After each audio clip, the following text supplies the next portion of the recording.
So often for our kids who are non-speaking, for our kids who are sensory seekers, the type of play that they want to engage in are those full body activities that are regulating to their nervous system. And oftentimes maybe they don't have the executive function skills built to do a puzzle, to follow a 2-step game or a 3-step game to play, right? So what you can do is you can use these preferred sensory play activities and build in those other executive function tasks. I'm Rachel. And I'm Jessica, and this is All Things Sensory by Harkla. We are both certified occupational therapy assistants, and together with Harkla, we are on a mission to empower parents, therapists, and educators to help raise confident and strong children of all abilities. On this podcast, we chat about all things sensory, diving into special needs, occupational therapy, parenting, self-care, overall health and wellness, and so much more.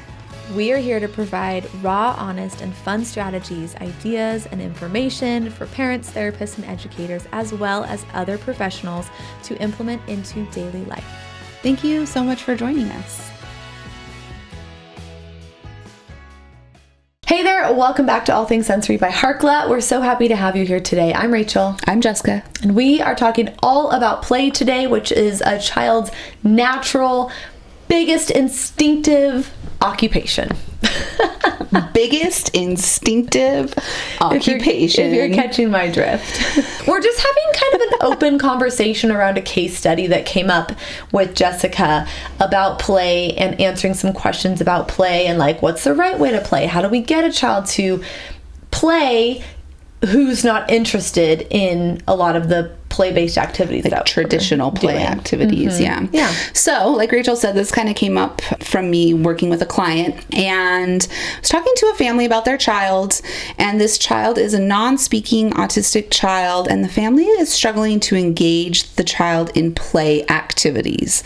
So at home, child is sitting on the couch and the family will bring a toy to the child to try to engage the child with a toy, like a puzzle or some sort of game.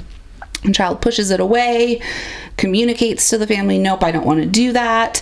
And the family is afraid, or they're frustrated because they don't know how to play with this child. They feel like their child is bored because the child is refusing to play these games and play with these toys at home. And again, these are like our tradition, I say quote in quotes, traditional toys, puzzles, cause and effect games. When you search games online, you find all of these toys, and the child is just not interested in them. So working with this child, I have found a lot of different toys or games that this child enjoys playing, but they're not those traditional ones that we think of. And so what I ended up communicating with this family was, there's no right way to play. Play is very subjective. Everybody plays differently.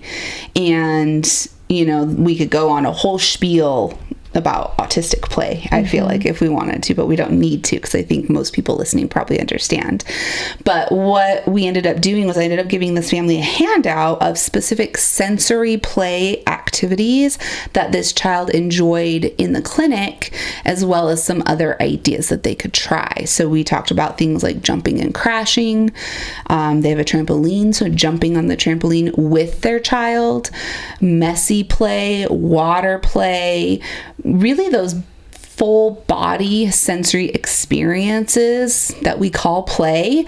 And that's how I recommended they engage and play with this child, because that's what we were seeing success with in the clinic. Does that make sense? It does. And I just think so much of it comes back to connection, right? We want to connect with this child. We want to get on their level and understand what's motivating for them, what's exciting for them. So what strategies and what activities can we incorporate that build that rapport between parent and child? I know it sounds weird to say you have to build rapport with your child, but for a child who maybe doesn't play in a traditional way, I think it's important that we focus on that connection and kind of take it back to the basics of, what are they into? What are they interested in?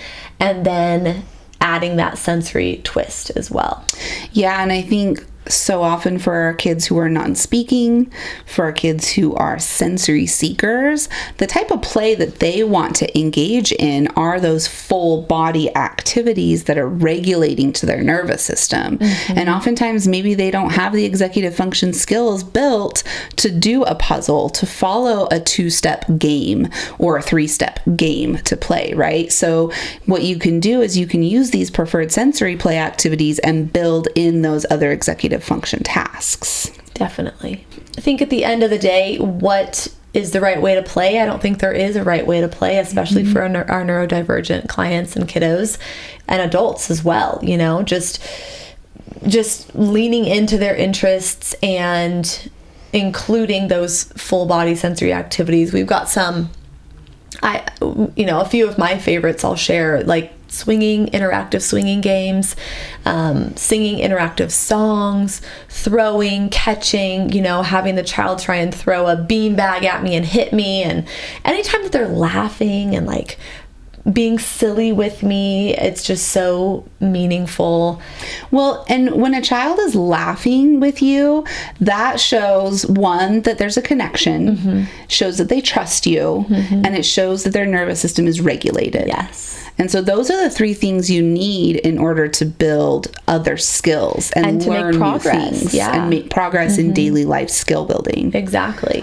If you are working with clients, if you're a therapist working with clients and they're never having fun or they're never, smiling and laughing and, connecting, then what's the point? At that point, I think that you have to, as a therapist, as an adult, you have to ask yourself, what can I do differently for this specific client? Yeah. Right. And so then that goes back to like, if you are providing these activities for your client and the client is saying, no, I don't want to do that. They're pushing it away. They're not engaging. Then what do you do? Are you going to force them to complete the activity? That's the old OT model. Do you remember? I mean, barely. I feel like back in the day when we first started a million years ago, that was kind of the thing, was like we had these specific play activities set up and we not necessarily forced our clients. There wasn't a lot of pivoting that we were taught to do. But it was more of like, okay, this is the activity we're doing. It's my way or the highway. This is what we're doing. If you aren't going to be regulated, we're going to help regulate, but then we're still going to do the activity. And I just think that kind of has changed.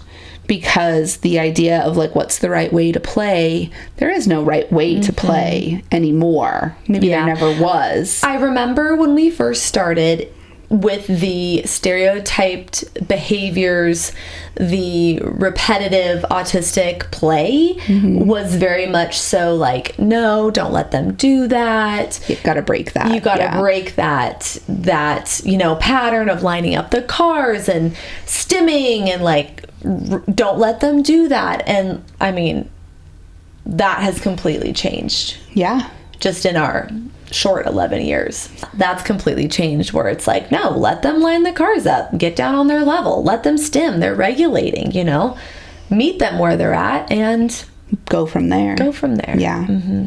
Yeah. So again, going back to case study example, this would be a lot of at home providing this child with sensory activities and having the parents do the sensory activities with the child to build that connection, to get the child laughing and having fun, which in turn, I mean, as parents ourselves, we know that when our child is having fun, we tend to have more fun.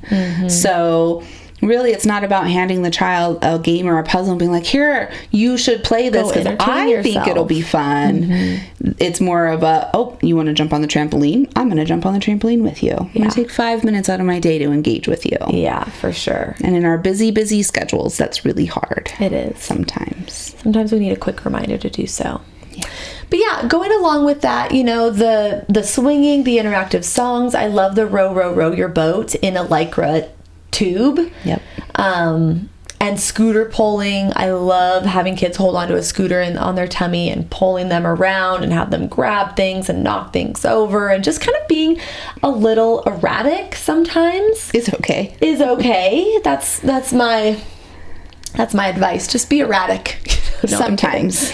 No, you have to know the situation. You have to know the kiddo. But for sometimes a kiddo who is, I have a couple coming to mind who you're just having a hard time getting them to like play and engage. Sometimes you just need those big body jumping, crashing, silly activities to get them reset. Yes, I definitely have those clients where when we do those full body, big movement activities like jumping, I get so much engagement, so much laughing. Yeah. And I know eye contact is still a controversial thing, but I get so much eye contact. For sure.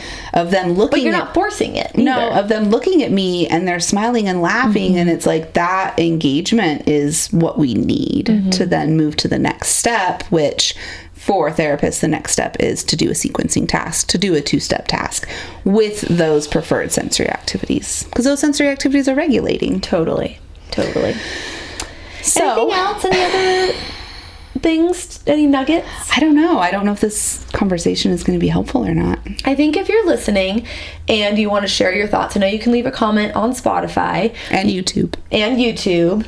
Apple Podcasts, I don't think they're quite there yet, but you can always send us a DM or tag us as you're listening at All Things Sensory Podcast.